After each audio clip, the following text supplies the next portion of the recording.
जी एकदम बिहार में देखिए मैं बताना चाहूँगा एक नाथ शिंदे जी मराठा समाज से महाराष्ट्र में आते हैं, जो कि मराठा समाज महाराष्ट्र में अग्रणी भूमिका में रहते हैं। जिस तरह हरियाणा कि बिहार में एक शख्स है जो इस खेला कर सकता है।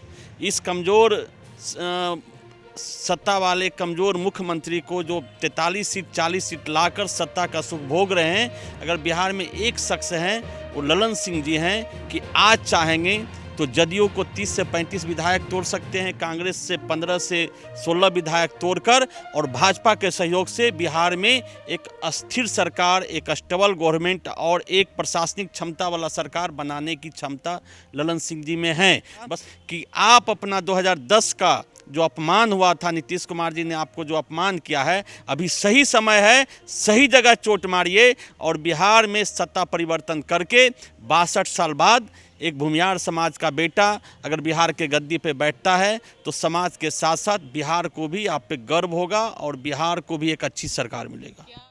नमस्कार, मैं हूं देवांशु। आप देख रहे हैं न्यूज़ फॉर नेशन। जो खेला महाराष्ट्र में हुआ, क्या बिहार में भी ठीक उसी तरीके का खेला हो सकता है? हम ऐसा इसलिए कह रहे हैं क्योंकि बिहार की एक राजनीतिक पार्टी है, अखिल राष्ट्रीय जनतंत्र पार्टी। उसके राष्ट्रीय अध्यक्ष हैं विवेक शर्मा। उन्होंने बड़ा इशारा किया। उन्होंने कहा है कि ठीक जिस तरीके का खेला महाराष्ट्र में हुआ, बिहार में भी हो सकता है। और उन्होंने सूत्रधार का नाम भी बता दिया। आखिर कौन है वो शख्स जो नीतीश की नैया जो है वो डुबोएंगे और जेडीयू के विधायकों को तोड़कर विरोधी खेमे को कि पार्टी के नेता को मुख्यमंत्री बना सकते हैं।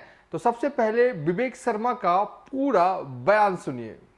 जी एकदम बिहार में देखिए मैं बताना चाहूँगा एक नाथ शिंदे जी मराठा समाज से महाराष्ट्र में आते हैं, जो कि मराठा समाज महाराष्ट्र में अग्रणी भूमिका में रहते हैं। जिस तरह हरियाणा में जाट समाज है, उसी तरह महाराष्ट्र में मराठा, जिनका कि राजनीति पकड़ आज़ादी के बाद देखिएगा ये जो सत्ता है महाराष्ट्र की इर्द गिर्द उसी का रहा है। और बिहार में भी दुर्भाग्य में वर्तमान में थोड़ा गड़बड़ हुआ है, लेकिन बिहार का भी राजनीतिक इतिहास जो रहा है कि सत्ता का जो चाबी है या सत्ता का जो एक पावर सेक्टर होता था भूमियार समाज का ही था, लेकिन विगत 30 सालों से कहीं ना कहीं गड़बड़ा गया है। लेकिन मैं आपको बताना चाहूँगा कि बिहार में एक शख्स है जो इस खेला कर सकता है।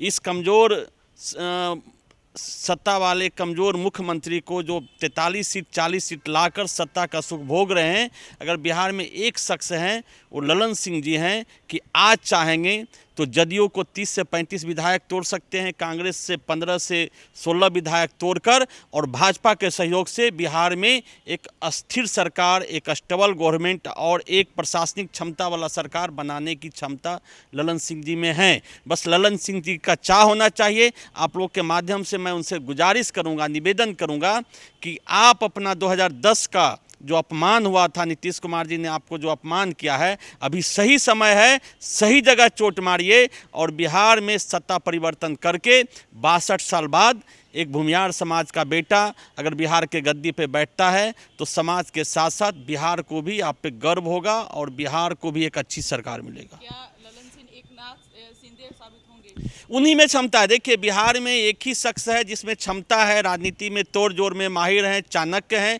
आप देखिए आज जदयू को 40 से 43 बनाने वाले कौन हैं? 40 से 43 बनाने वाला ललन सिंह जी हैं। आज लोजपा को तोड़ने वाले कौन हैं? ललन सिंह जी हैं। तो उसी तरह उनका जिस तरह पकड़ है, जदयू में भी पकड़ है, कांग्रेस के भी नेताओं से संबंध है, आपको भाजपा में भी बिहार से लेकर दिल्ली तक संबंध है, तो एक नाथ शिंदे एकदम सही हो सकते हैं। बस उनकी चाहत होना चाहिए। अब उनकी चाहत क्या है उन पे डिपेंड करता है, लेकिन बिहार की जनता को बहुत आस है कि एक बिहार में जो डगमग नैया चल रही है सरकार, जो कुशासन से मुक्ति दिलाना है, तो ललन सिंह जी को आगे आना चाहिए। यह है विवेक शर्मा जो साफ तौर पर कह रहे हैं कि हो सकता है कि जेडीयू के राष्ट्रीय अध्यक्ष यानी कि नीतीश कुमार के सबसे करीबी नेता ललन सिंह जो है आने वाले वक्त में खेला बिहार में महाराष्ट्र की तरह कर सकते हैं। बहरहाल हो जो भी खेला होगा या नहीं होगा, ये तो वक्त के गर्भ में छुपा हुआ है। फिलहाल अभी तक के लिए इतना ही।